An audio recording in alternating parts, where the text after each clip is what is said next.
The devil is infiltrating into the church.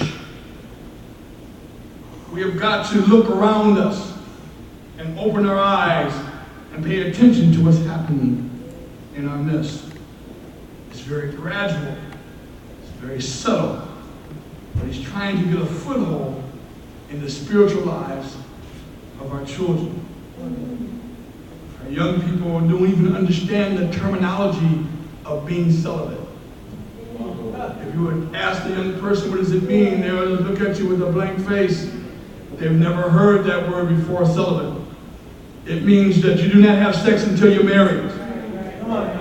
Now this morning, and as I'm saying these things, I'm not saying this to try to make you feel bad, but I'm saying this as the truth. Because some of us have done things that we shouldn't have done. And I'm never going to say it's okay, because it's not. But thank God for His mercy and grace. His mercy and grace covers our past offenses. But His Word gives us correction for the future. It's not good enough to say, well, I've already done it, so I'm going to keep on doing it. That's not good enough. When Jesus caught the women in the act of adultery, He says, I don't judge you, but listen, go and sin no more. Once you've heard the truth and you've gathered the truth, you have to take that truth and apply it to your life and say, I can no longer live with you anymore. You say, oh, Pastor, that's easy for you to say because you're married. No, it isn't. Before I got saved, I lived with a woman for 7 years. Had a brand new 300 ZX, had a brand new 4-bedroom house with a step-down living room and water bed and everything. When the Lord saved me, He told me, listen, you cannot live like that. I moved out the very same week. I said, I can't live with you. Well, what are we going to do about this house? You can have it. We're going to do about the car. It's yours.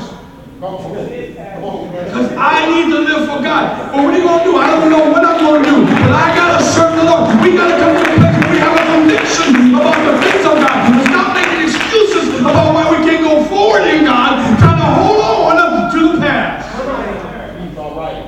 Being celibate is completely absent out of our society. It's the very thing that is destroying our nation. Homosexuality is moving in such a way that people don't even blink. Even though Jude, verse 7 said that Solomon and Gomorrah was given to us as an example so that we can see what happens to a nation when this is embraced. They're not concerned about you driving a nice car. The devil could care less. Go on and drive your nice car. Go on and have your fancy house. Because he's working on spiritual things.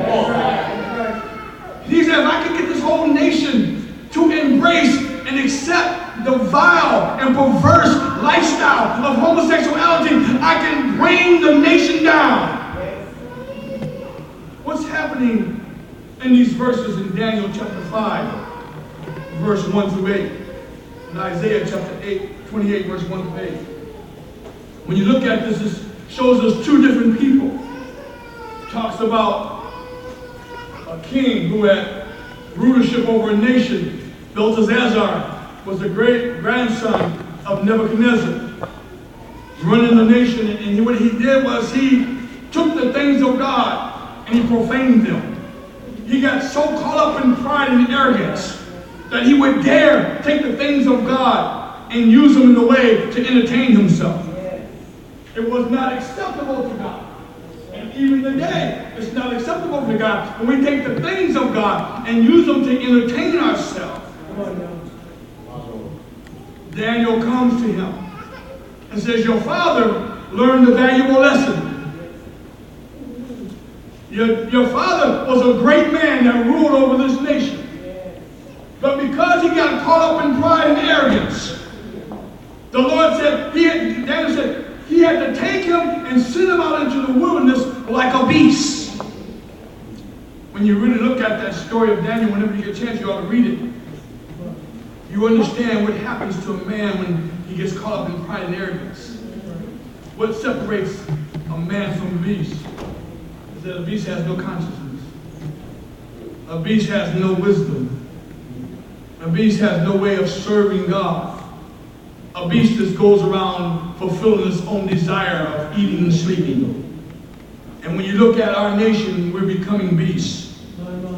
We're going around and all we are concerned with is eating and sleeping. I got a really nice salad with chicken on it. Man, you should try the pizza over at this pizza place. And every day, the only thing that's on our mind is, what am I going to eat? I'm not just talking to you, I'm talking to me. I wake up in the morning sometimes when I'm going to have for lunch, and it's only 9 o'clock. You just had dinner before you went to bed. How you going to wake up and the first thing you think about is what you're going to eat? Because that's what the enemy wants. He wants to keep our minds consumed with ourselves. We become self-centered. You said that happened to your dad, and what the Lord did is he took your dad and he put him out and made him a beast until he came to his senses and realized that the Lord of Lords, he rules in the lives of all people. Yes, that's right. And Isaiah, prophesying to the nations, says, listen, your pride is destroying you. Right. Thinking it's all right to drink and be drunk and serve God. I don't think I've heard a sermon in a long time against alcoholism in the church. You know why you don't hear those sermons no more? Because everybody's drinking, from the preacher on down. They're drinking cognac, they're drinking wine, they're making excuses saying, you know, this is a little sip for dinner. Oh, I know I got 3 different bottles in there, half empty. But it's just, you know, occasionally drinking every day. And it's robbing the church of wisdom. He said the prophets are being drunk with strong drink. They're swallowed up in wine. And they are out of the way. They don't have a clue of what to do and what not to do.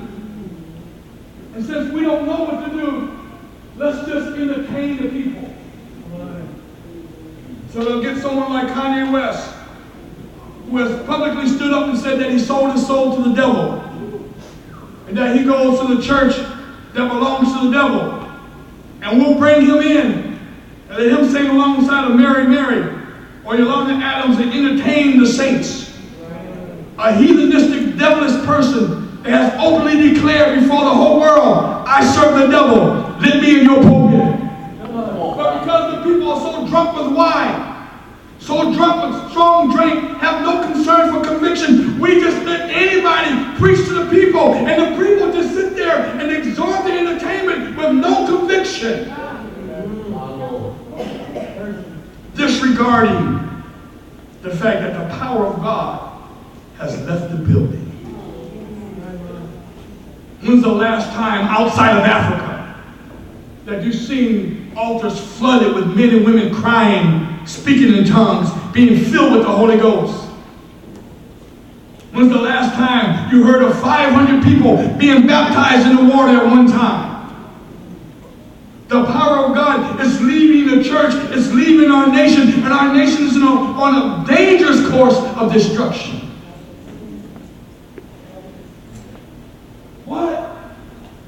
What can we do? What is the church's responsibility? Shall we just stand by and watch our demise? Shall we make an excuse and say, well, I'm just one person. What can I do? I heard the Bible say that one will chase 1,000 and 2 will put 10,000 to flight. And he's not talking about chasing 1,000 people, one person. He's talking about demon spirits that are overrunning our schools, overrunning our families, overrunning our jobs, overrunning our communities. He said if we will come together and touch and agree, if 2 or 3 will touch and agree concerning the kingdom of God, there I am in the midst of it, and I will chase the devil out. And the ability to turn this thing around. We don't have to stand by on the sidelines idly watching our cousins go to hell. We don't have to stand by idly on the sidelines watching our loved